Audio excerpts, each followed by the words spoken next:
Hello everyone. उम्मीद करती हूँ आप सब ठीक होंगे। तो स्वागत है आपको नेहा की अल्फाज चैनल पे।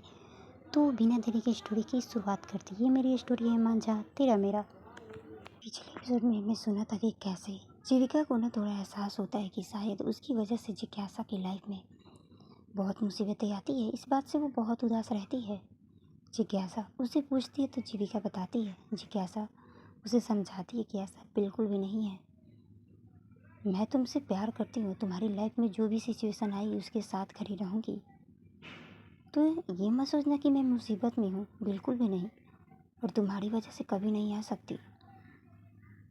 उसके बाद जीविका है ना, वो बोलती है, आप सच बोल रही हैं, आप मेरे साथ खुश हैं ना? जिज्ञासा, मैं कंफर्म हूँ कि मैं तुम्हारे साथ खुश हूँ, तुम ज़्यादा मत सोचो। उसके बाद जिज्ञासा जीविका को दवा खिलाती है। जीविका जो थी ना, डिनर के टाइम वो साधना जी के मुँह से सुन चुकी थी कि जीविका टाइम से खाना नहीं खाती। इस बात से वो नाराज़गी जताती है, लेकिन जीविका गुस्से में उसे बोलती है कि तुम्हारी वजह से मैं बहुत थकान में रहती हूँ, मुझे नींद आ रही है, तो चुपचाप ये दवा ले लो। जीविका दवा खा लेती है, लेकिन उसके अंदर नाराज़गी बैठ जाती है और कहीं ना कहीं एक गिल्ट कि शायद जिज्ञासा उसकी वजह से काफ़ी भाग दौड़ हो चुकी है। वो अपनी साइड लेट जाती है। जिज्ञासा को इस बात का एहसास होता है कि शायद उसने ज़्यादा ही बोल दिया है। वो उसके करीब जाती है, बोलती है, क्या हुआ? जीविका, कुछ नहीं, आप रेस्ट करिए, आपको नींद नहीं आ रही है। जिज्ञासा, आ तो रही है, लेकिन मेरा मूड वो कुछ और ही कह रहा है। जीविका, क्या कह रहा है आपका मूड? जिज्ञासा, बहुत दिन हो गए मैं तुम्हारे करीब नहीं, क्यों ना मैं तुम्हारे। जीविका, बिल्कुल भी नहीं, आप सो जाइए चुपचाप, काफ़ी पहले से आप परेशान हैं, आप मुझे परेशान मत करिए। आपको भी पता है कि आप जो चाहती है वो हो नहीं पाएगा। आधा अधूरा काम मुझे बिल्कुल भी अच्छा नहीं लगता। जिज्ञासा, लेकिन मुझे तो अच्छा लगता है ना, तो मुझे तो करने दे सकती हो। जीविका, नहीं। जिज्ञासा, ऐसा ही होगा। इतना बोलकर जिज्ञासा जीविका के होठों पे अपने होठ रख देती है और उसे किस करने लगती है। जीविका ना तो कह रही थी, लेकिन जैसे ही उसके होठों पे जिज्ञासा के होठों का एहसास होता है, वो भी रुक नहीं पाती है और उसे किस बैक करने लगती है। जिज्ञासा जीविका दोनों ही एक दूसरे में खोए हुए थे। जिज्ञासा बहुत केयरफुली कर रही थी, क्योंकि जीविका अभी भी प्रॉपर तरीके से ठीक नहीं हुई थी। जीविका के जो हाथ थे ना, जिज्ञासा के गले पे थे, और जिज्ञासा का हाथ जीविका के बालों में। दोनों इस कदर एक दूसरे को बेइंतहा मोहब्बत के साथ किस कर रहे थे ना। जीविका जिज्ञासा के होठों से दूर होती है और एक नज़र जिज्ञासा को देखती है, और दूसरे ही पल वो जिज्ञासा के गले पे आते हुए किस करने लग जाती है। जिज्ञासा उसे रोकती नहीं है, क्योंकि उसे भी पता है कि जब कोई एक दूसरे से प्यार करते हैं, चाहकर भी इतनी दूरी बर्दाश्त नहीं कर सकते, और जीविका की सिचुएशन ने बहुत दूरी बर्दाश्त कर ली थी, इसलिए शायद अब उसे दूर करना ठीक नहीं लगा। इसलिए जीविका जो भी कर रही थी, जिज्ञासा नहीं रोकती है। जीविका जिज्ञासा के गले पे बेइंतहा प्यार करने लग जाती है, अपने प्यार का छाप छोड़ने लग जाती है, कि गले पे बाइट के साथ साथ किस भी करने लग जाती है, उसके ईयर पे, पूरे फेस पे किस करती है। ऐसे ही करके उसकी हद जो थी ना, बढ़ने लग जाती है, लेकिन अगले ही पल वो जिज्ञासा से पीछे हो जाती है और लंबी लंबी सांसें लेने लगती है, जिसे जिज्ञासा को एहसास होता है कि जीविका थक गई है। उसकी होठों पे हल्की स्माइल आती है और बोलती है, क्या हुआ, थक गई? जीविका, बोला तो था मत स्टार्ट करिए, मुझसे अभी नहीं हो पाएगा, लेकिन अब सुनती कहाँ है मेरी। जिज्ञासा, कोई बात नहीं, मैंने बोला था तुमसे कि जीविका नहीं हो पाएगा तुमसे। जीविका, आप मुझे छेड़ रही हैं, ऐसा मत करिए, बिल्कुल, मुझे बहुत बुरा लगता है कि मैं आपके साथ। जिज्ञासा, स्टॉप, इसके आगे मुझे कुछ नहीं सुनना है। इतना बोलकर जिज्ञासा थी ना, वो जीविका की तरफ बढ़ती है और उसकी होठों पे हल्का सा अपने होठों का एहसास कराते ही पीछे हो जाती है और बोलती है, मैंने बोला था ना, तुम फालतू की बकवास मत किया करो मेरे साथ। जीविका, फिर भी मुझे बहुत तकलीफ़ हो रही है। जिज्ञासा, कोई नहीं, वैसे भी हम कहाँ जा रहे हैं, रोमांस करने के लिए तो पूरी ज़िंदगी पड़ी है। जिज्ञासा इतना बोलकर जीविका के गले पे अपना होठ रख देती और बोलती है, तुमसे नहीं हो पाया, मैं कर देती हूँ। ये बोलते ही जिज्ञासा जीविका को किस करने लग जाती है उसके गले पे, और वो किस जीविका से बिल्कुल अलग था। शायद तलब थी इस चीज़ की उसे। जीविका समझ रही थी कि जिज्ञासा उसे जिस एहसास के साथ हर एक पल को कैसे जिज्ञासा उसके साथ बिता रही है, उसे बहुत अच्छी एहसास होती है कि जो मेरे दिल में तरफ है, शायद जिज्ञासा के भी दिल में उतनी तरफ है मेरे लिए। और वो जिज्ञासा को नहीं रोकती है। उसकी बॉडी में मतलब अभी भी उतनी हिम्मत नहीं थी कि जिज्ञासा को सह पाए, लेकिन फिर भी जिज्ञासा को नहीं रोकती। इधर जिज्ञासा अपने प्यार के एहसास में इस कदर खो जाती है ना, वो जीविका की तरफ बढ़ने लग जाती है। और इस बीच ये भूल ही चुकी थी कि जीविका बिल्कुल नॉर्मल नहीं है। जिज्ञासा अपने हाथ को बढ़ाती है और वो हाथ सीधे जाती जीविका के सीने के पास, और जैसे हाथ रख के कोई इंसान उस तरफ जाने की कोशिश करता है ना, ठीक वैसा ही जिज्ञासा ने किया था।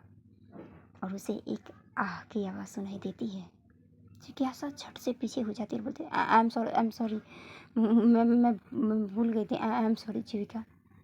जीविका बोलती, कोई बात नहीं, मैं ठीक हूँ। आप ठीक है ना? मैं ठीक हूँ। आई एम सॉरी जीविका, मुझे थोड़ी देर के लिए मैं भूल गई थी, आई एम सॉरी। जीविका, बिल्कुल भी नहीं, आप क्यों सॉरी बोल रही है? ये तो मेरी गलती है कि मैं आपकी इच्छाएं पूरी नहीं कर पा रही हूँ, मुझे बहुत तकलीफ़ हो रही है। जिज्ञासा, क्या ऐसी बातें करती हो जीविका? अच्छा ठीक है, गुड नाइट। इतना बोलकर जिज्ञासा अपनी साइड लेट जाती है। लाइट्स ऑफ होती है। जिज्ञासा मतलब खुद को कह रही थी, जिज्ञासा क्या कर रही है तू, वो बिल्कुल ठीक नहीं है और तू आगे बढ़ गई। अगर और थोड़ी उस पर प्रेस हो जाती तो तकलीफ़ बढ़ जाती। जिज्ञासा, खुद को रोक, क्यों नहीं रोक पाती तू? बस कुछ दिन की तो बात है, सब नॉर्मल हो जाएगा। इधर जीविका भी थोड़ी अपसेट हो जाती है कि काश वो ठीक रहती तो सब कुछ सही रहता। वो जिज्ञासा की तरफ बढ़ती है, बोलती है, सो गई क्या? कैसा नहीं, क्या हुआ? जीविका, आप इस तरफ घूम के भी सो सकती हैं। जिज्ञासा जीविका की तरफ घूम जाती है, अपनी बाहें फैला देती है। जीविका उसकी बाहों पे आकर लेट जाती है, बोलती है, सॉरी। जिज्ञासा, थप्पड़ मारूंगी, बहुत बोलने लगी हो आजकल तुम, सो जाओ, गुड नाइट। इतना बोलकर जिज्ञासा अपनी आंखें बंद कर लेती है, लेकिन जीविका की आंखों में नींद नहीं थी। वहीं दूसरी तरफ देखती है नैना। नैना अपने घर में थी।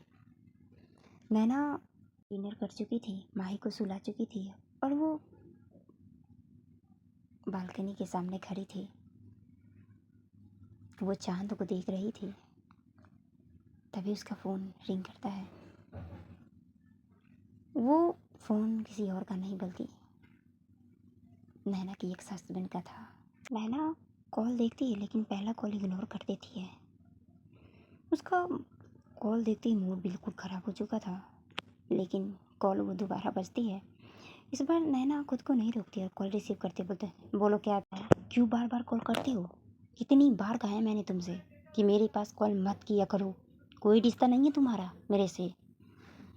उधर से विक्रम बोलता है, अच्छा कोई रिश्ता नहीं है, तेरे से नहीं है, लेकिन मेरी बेटी तो है ना वहाँ पे, मैं अपनी बेटी को लेना चाहता हूँ तुझसे, खुद तुझसे दूर कर दूँगा अपनी बेटी को। नैना, तुम मेरी बेटी को मुझसे कभी दूर नहीं कर सकते विक्रम, वो मेरी बेटी है, भूलो मत। मैं उसे कभी नहीं तुम्हें दूंगी, चाहे इसके लिए मुझे कुछ भी करना क्यों ना पड़े। मैं भी देखती हूँ कि तुम मेरी बेटी को कैसे छीनते हो मुझसे। विक्रम बोलता है, बहुत हिम्मत आ गई है तेरे अंदर, कौन हिम्मत दे रहा है तुझे? क्या कर लेगी, क्या है तेरे पास? कुछ नहीं है, यूं चुटकियों में तुझे भी खरीद सकता हूँ और तेरी बेटी को भी, भूल मत।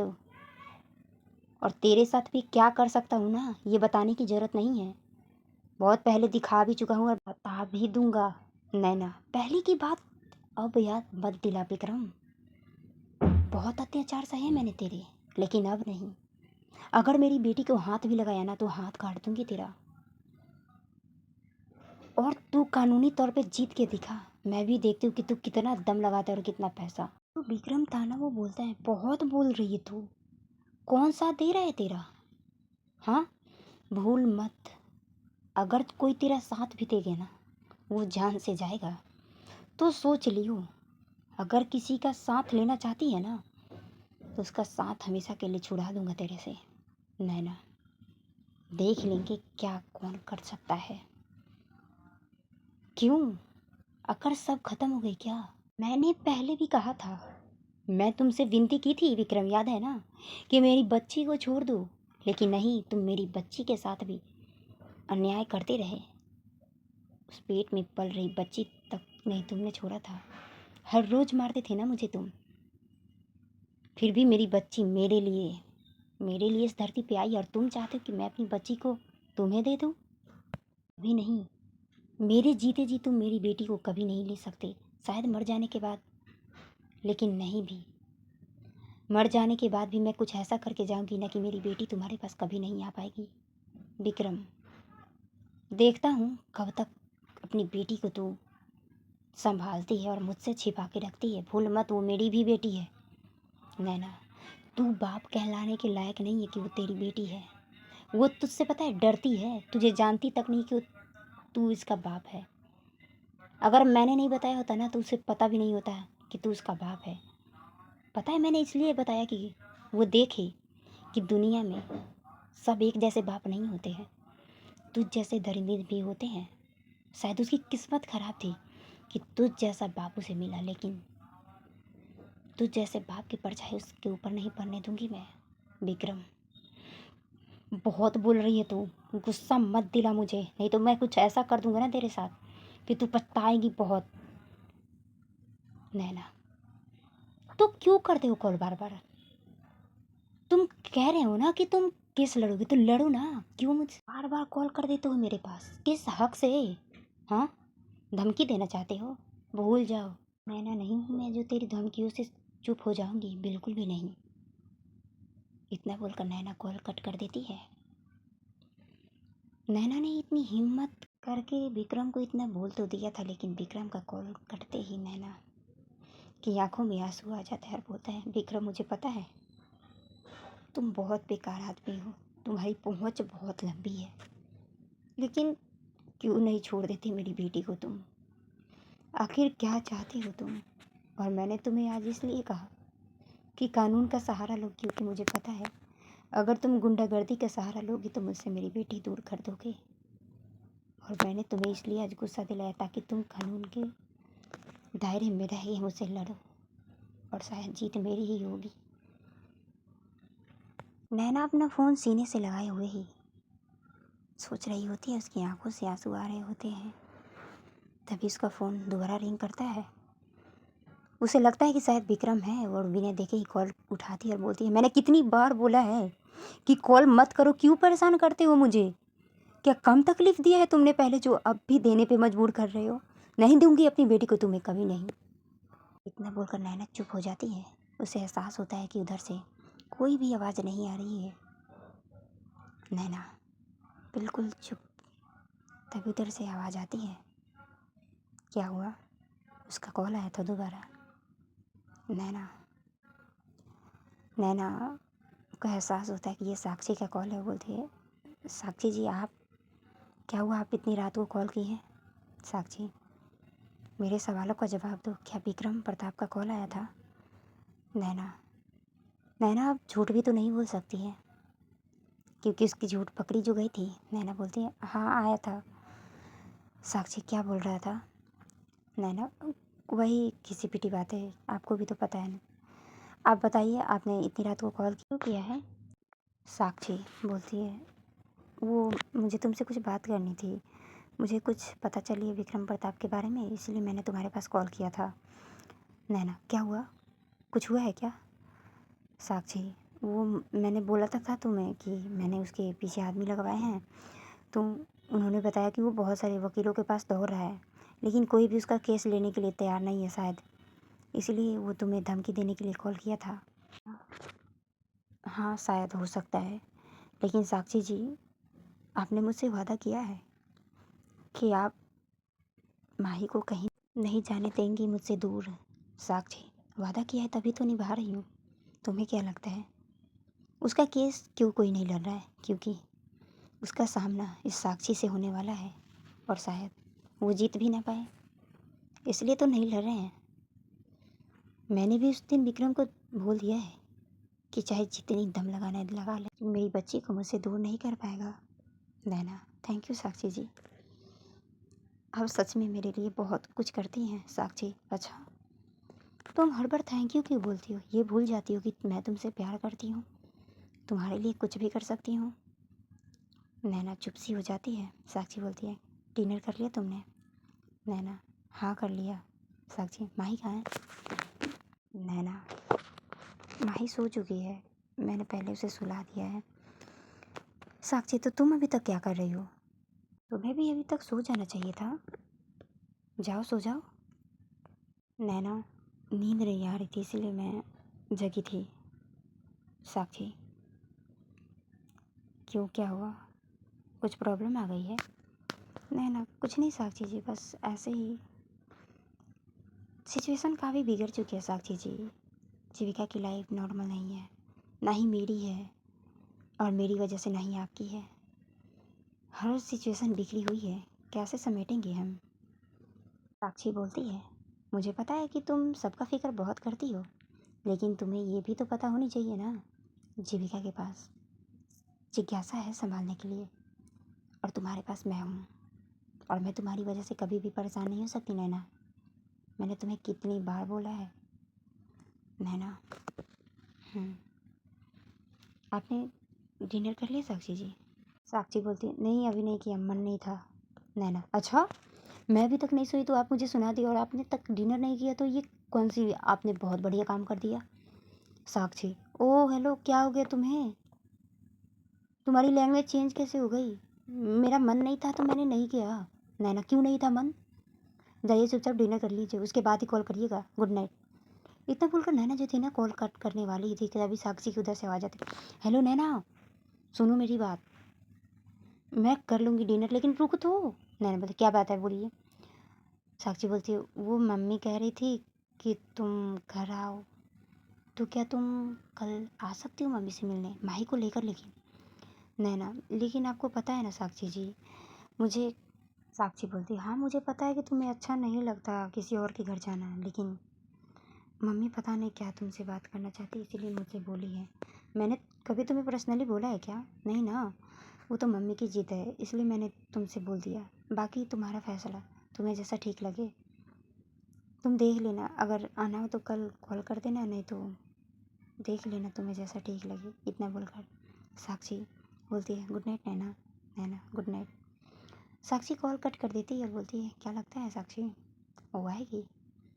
मुझे तो नहीं लगता, बेचारी पता नहीं कितना सोचती है, सबकी सोच यही ले रखी है लड़की, मुझे भी पागल करेगी और खुद भी पागल हो जाएगी।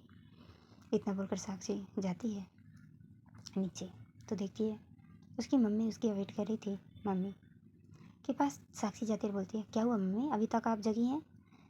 उसकी मम्मी बोलती है, हाँ हाँ जगी हूँ, तुम्हारा वेट कर रही थी। अभी तक तुमने डिनर क्यों नहीं किया? तुमने तो बोला था कि मैं डिनर करके सो जाऊँ और तुम कर लोगी, लेकिन अभी तक क्यों नहीं किया?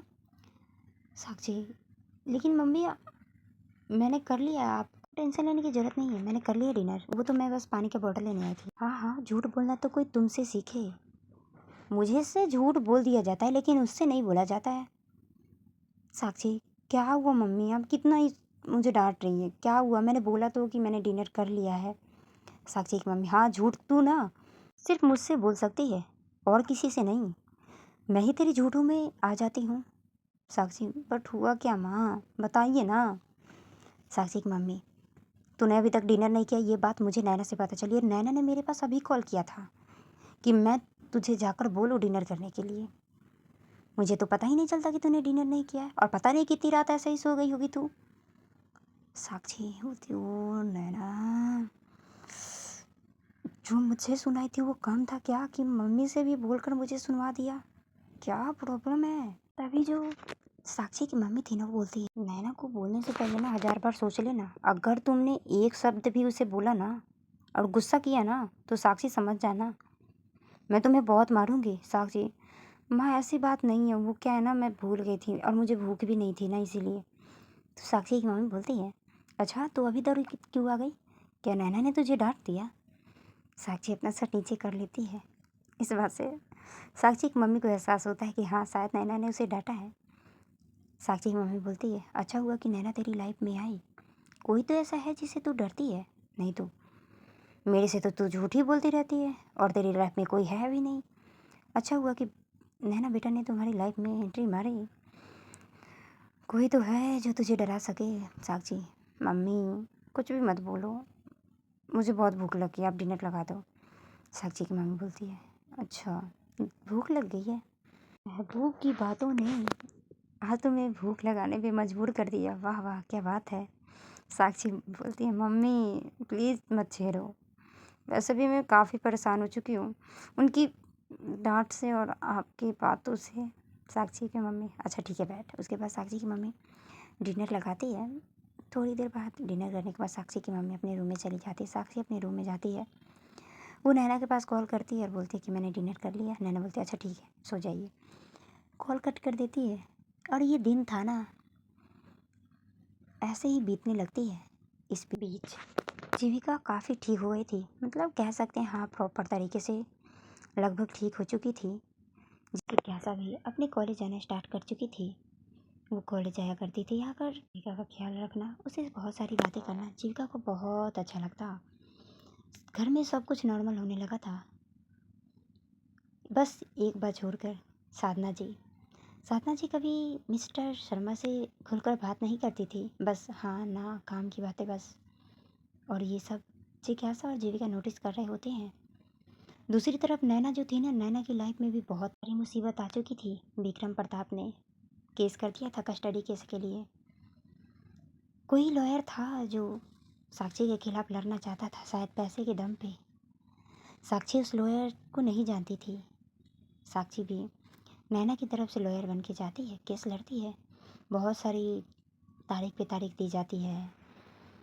नैना पे बहुत सारे इल्ज़ाम लगाए जाते हैं। विक्रम प्रताप साबित करना चाहता है कि नैना एक अच्छी माँ नहीं है, जो मेरी यहाँ तक कि बोल दिया था ना, जो मेरी बच्ची को मारने की कोशिश कर रही थी, वो मेरी बच्ची को कैसे संभालेगी। साक्षी बहुत सारी बातें कहती है, बहुत कुछ, कि जो माँ अपनी बच्ची को मारना चाहती थी पेट में ही, तो क्या उस बच्ची को 5 साल तक पालती इस दुनिया में लाकर? नहीं ना। विक्रम प्रताप नैना के ऊपर बहुत सारे इल्ज़ाम लगाते हैं कि ये किसी और के साथ भाग रही थी, मेरे घर में रह कर किसी और के साथ भागी थी, और ये सबूत मेरे पास है। नैना इस बीच बहुत टूटती है, बहुत बिखरती है, बट साक्षी उसे बहुत संभालती है। जिज्ञासा भी है ना, बहुत कुछ मतलब हेल्प करती है। इस बीच साक्षी के ऊपर बहुत सारी लोड आ गई थी, क्योंकि एक तरफ कस्टडी केस संभालना, दूसरी तरफ जिज्ञासा जो कि राहुल को फंसाने के लिए बहुत सारी योजनाएं बनाई थी। दोनों ने तय कर लिया था, क्योंकि उन लोगों को पता था कि राहुल कैसा है। लेकिन इंसान किसी को सुधारने के लिए ना दोस्ती को निभाता है, और शायद साक्षी और जिज्ञासा ऐसे ही कर रहे थे। उनको पता था कि राहुल बहुत गलती करता है, उनके पास सबूत भी था, लेकिन दोस्ती दोस्ती होती है यार। दोस्ती में सुधारना पहले होता है, बाद में सज़ा दिलवाना होता है। और शायद राहुल का समय सज़ा की थी। जिज्ञासा और साक्षी के पास जितने सबूत थे, वो सबूत इकट्ठे करके राहुल को कड़ी से कड़ी सज़ा दिलवाने की कोशिश करते हैं। इस बीच साक्षी बहुत ज़्यादा परेशान हो जाती है। नैना एहसास होता है कि साक्षी बहुत परेशान है। नैना को बार बार लगता है कि साक्षी को कहते कि बहुत हो कर लिया आपने, रहने दीजिए ना। वैसे भी पता है आपको विक्रम प्रताप हर रोज़ एक नई नई कहानियाँ लेकर आएगा और मुझे गलत साबित करेगा। साक्षी भी हार नहीं मानती और बोलती है, नैना भूलो मत कि मैंने तुमसे वादा किया था और मैं वादा कभी नहीं तोड़ूंगी। इस बीच नैना और साक्षी की जो बॉन्ड थी ना बहुत ज़्यादा बढ़ जाती है। नैना को एहसास तो पहले हो चुका था कि साक्षी उससे बहुत प्यार करती है, लेकिन जिस कदर वो उसकी बेटी के लिए लड़ रही है ना, अब वो चाह कर भी ये नहीं कह सकती साक्षी उसके लिए ना करे। साक्षी जिस हिम्मत के साथ, जिस दावे के साथ लड़ रही थी ना माही के लिए, ऐसा लग रहा था खुद की बेटी के लिए लड़ रही हो। इस बीच नैना जो थी ना साक्षी के घर कितनी बार जा चुकी थी और आंटी के साथ भी बॉन्डिंग काफ़ी बढ़ चुकी थी। माही की तो सबसे ज़्यादा, माही की तो दादी माँ मिल गई थी। साक्षी को भी बहुत अच्छा लगता है क्योंकि नैना अब आकर साक्षी के घर कंफर्टेबल फील करती है। नैना जीविका से मिलती, जीविका भी बहुत समझाती कि तू टेंशन ना ले, साक्षी जी है ना तेरी लाइफ में, सब कुछ ठीक कर देंगी, मुझे पता है, मुझे उन पे भी भरोसा है, तुझ पे भी। नैना बस अपना सर हाँ में हिलाती। जीविका इस बीच अपने काम पे फोकस करती है क्योंकि उसका काम जो था ना, एक तो पहले फैक्ट्री जल चुकी थी और दूसरे में ये हादसा हो गया जो चाह कर भी भूल नहीं सकती। ये काफ़ी लॉस हो चुका था तो जीविका अपने बिजनेस पे बहुत ध्यान देना चाहती थी और वो अपने काम में लग जाती है। जीविका और जिज्ञासा के बीच दूरी ये नहीं कह सकती, लेकिन हाँ शायद जो उनकी फीलिंग थी और भावनाएं थी ना वो काफ़ी हद तक दूर हो चुकी थी। दोनों एक दूसरे को टाइम तो दे रहे थे, बस काम की बातें, कैसा था दिन आज, कैसा था वैसा ही, बस यूं ही टाइम बीतने लग जाता है। विक्रम प्रताप की हदें बढ़ जाती है, उसे लगता है कि वो जीत नहीं सकता। वो नैना को धमकी देने लगता है, बहुत धमकी देता है और उसे ये तक बोल देता है कि तूने उस लड़की का सहारा लिया है ना, उस लड़की को ही जान से मार दूंगा मैं, उस लड़की को पीछे हट जाए नहीं तो मैं उसे मार दूंगा। नैना यहाँ डर जाती है, वो डर जाती है और बोलती है साक्षी से कि प्लीज़ आप छोड़ छोड़ दीजिए ना। हाँ हम भाई को यहाँ से मैं लेकर चली जाऊँगी बहुत दूर, आप छोड़ दीजिए, अगर आपको कुछ हो गया तो मैं खुद को माफ़ नहीं कर पाऊँगी। मैं सच बोल रही हूँ साक्षी जी, प्लीज़ छोड़ दीजिए ना। साक्षी, नैना भूलो मत, तुमने मुझसे वादा किया था कि तुम मेरा साथ कभी नहीं छोड़ोगी, नहीं मैं तुम्हारा, तो अभी ही छोड़ के जाने की बात कर रही हो, क्या हुआ है बोलो, बोलो ना। किसी ने तुम्हें कुछ कहा है? विक्रम प्रताप ने तुम्हें धमकी दी है? बोलो क्या हुआ है। नैना नहीं बताती है कि विक्रम ने उसे धमकी दी है।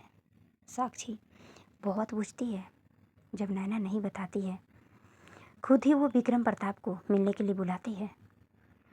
विक्रम प्रताप को लगता है कि शायद अगर वो उससे मिलेगा तो पैसे की लालच देकर साक्षी को खरीदने की कोशिश करेगा।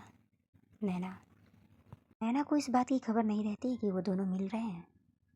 साक्षी जाती है विक्रम प्रताप के साथ के लिए। विक्रम प्रताप साक्षी के सामने खड़ा होता है और बोलता है, कितनी कीमत चाहिए ये बता दो, लेकिन वह बच्ची मेरे पास होनी चाहिए। साक्षी, मैंने भी तुझसे बोला था विक्रम कि उस बच्ची को तू हाथ तक नहीं लगा पाएगा, बस लास्ट हियरिंग, उसके बाद वो बच्ची हमेशा के लिए नैना की हो जाएगी। और जितने तेरे चमचे जो लगा रखे हैं ना उनकी भी अकड़ निकालूंगी मैं। बहुत हिम्मत हो गई है ना मेरे सामने लड़ने की, ठीक मैं अब क्या करती हूँ। विक्रम, आखिर क्या लड़ रही हो तुम उसके लिए? वो तो तुम्हें उतना पैसे भी नहीं दे रही होगी ना, आखिर तुम किस फ़ायदे के लिए लड़ रही हो? तुम क्या है उस लड़की से तुम्हारा रिश्ता जो तुम उसके लिए इतना लड़ रही हो? साक्षी, रिश्ता चाहे जो भी हो, लेकिन एक बात याद रखना, अगर मुझे पता चली है कि तुमने उसे धमकी दी है मुझे मारने की धमकी दी है, हिम्मत है तो मार कर दिखाओ, मैं सामने खड़ी हूँ। इतनी औकात नहीं है कि तुम मुझे मार दो। लॉयर हूँ मैं, और वो भी कोई मामूली लॉयर नहीं हूँ। यूँ चुटकियों में चाहूँ ना तो 5 किलोमीटर के अंडर में यहाँ पे जितनी पुलिस है ना सब आ जाएंगे, इकट्ठे हो जाएंगे, तुम मुझ पे हाथ तक नहीं उठा सकते, इतनी हिम्मत है मेरे अंदर। विक्रम प्रताप बोलता है, क्यों करी उस लड़की के लिए? उस लड़की को मैं बर्बाद कर दूंगा। अगर वो बच्ची मुझसे ले भी ली ना तो मैं उसे बर्बाद करके रहूँगा। साक्षी बोलती है, मैं भी तो हूँ उसके सामने खड़ी, मैं भी तो देखती हूँ कि तुम उसे कैसे बर्बाद करते हो। विक्रम, क्या रिश्ता है तुम्हारा उस लड़की के साथ? क्यों उसके पीठ पीछे लड़ रही हो तुम? क्यों उसके सामने चट्टानों की तरह खड़ी हो? साक्षी, रिश्ता चाहे जो भी हो लेकिन वो सिर्फ अब मेरी है, और तुम उसके सामने आ भी गए ना विक्रम, तो सोच लेना कि मैं तुम्हारे सामने खड़ी हूँ और अभी मैं तुमसे प्यार से बात कर रही हूँ। नहीं तो मुझे भी पता है तेरी औकात क्या है और तेरी गलती क्या है। यूं यूं इकट्ठा कर लूँगी मैं तुम्हारे सारे सबूत करतूतों की, और ऐसा पेश करूँगी ना कि चाहकर भी कोई लॉयर तुझे बेल नहीं दिला सकता, और सज़ा इतनी करा दूँगी ना मैं कि पूरी ज़िंदगी उम्र कैद तू उस जेल में चक्की पीसेगा। तो आइंदा नैना के सामने और नैना को धमकी देने की कोशिश मत करना, नहीं तो मुझसे बुरा कोई नहीं होगा। और तू पूछा है ना कि मेरा क्या रिश्ता है नैना से, तो समझ ले कि मैं वही लड़की हूँ जो नैना का सहारा बनूंगी और नैना मेरा सहारा बनेगी। क्योंकि पता है तुझे, मैंने उस बच्ची को अडॉप्ट कर लिया है, और इस नाते वो बच्ची की माँ मेरे साथ भी रहना चाहती है। तो सोच ले क्या रिश्ता है। इतना बोलकर साक्षी वहाँ से जाने लगती है। इधर विक्रम गुस्से में वहाँ पे टेबल पे अपना हाथ पर रखता और बोलता है, तेरी तो मेरी बच्ची को तूने मुझसे छीन लिया, और मुझे लगा था तुझे नैना से फ़ायदा है। उस लड़की को अब छोड़ के अब तुझे मारना पड़ेगा। बहुत घुमा लिया ना तूने, मेरी बच्ची को मुझसे छीन लिया तूने। अब तो इतना बोलकर विक्रम वो किसी के पास कॉल करता है और बोलता है काम होना जाना चाहिए बहुत जल्द। और साक्षी गुस्से में जाती है नैना के पास और बोलती है, आप हर बार क्यों झूठ बोलना चाहती हैं मुझसे? आपको क्या लगता है कि मैं इतनी बेवकूफ़ हूँ? लॉयर हूँ नैना, मुझे सब पता चल जाती है किसकी आंखों में क्या है, क्या डर है, क्या नहीं है, और तुम मुझे बेवकूफ़ बनाती हो। मैं आई धमकी देकर, मैं कह के आई हूँ कि तुम सिर्फ मेरी हो और वो बच्ची मेरी है, मैंने उसे अडॉप्ट किया है, उस नाते तुम मेरे साथ रहती हो। अगर वो कोई भी सवाल तुमसे करे, उसका जवाब अगर अच्छे से नहीं दिया ना नैना, तो मैं कह रही हूँ बहुत बुरा होगा। नैना बोलती है, आप क्यों कह रही है साक्षी जी इतना? क्यों? प्यार में किसी के लिए इतनी हद से गुजर जाना, ऐसा हो सकता है? साक्षी, मैं तुम्हारे लिए कर सकती हूँ कुछ भी, तो आइंदा ये सवाल मत पूछना। तो आज के लिए इतना ही, भागी मिलते इसके नेक्स्ट पार्ट में। Tata, bye bye.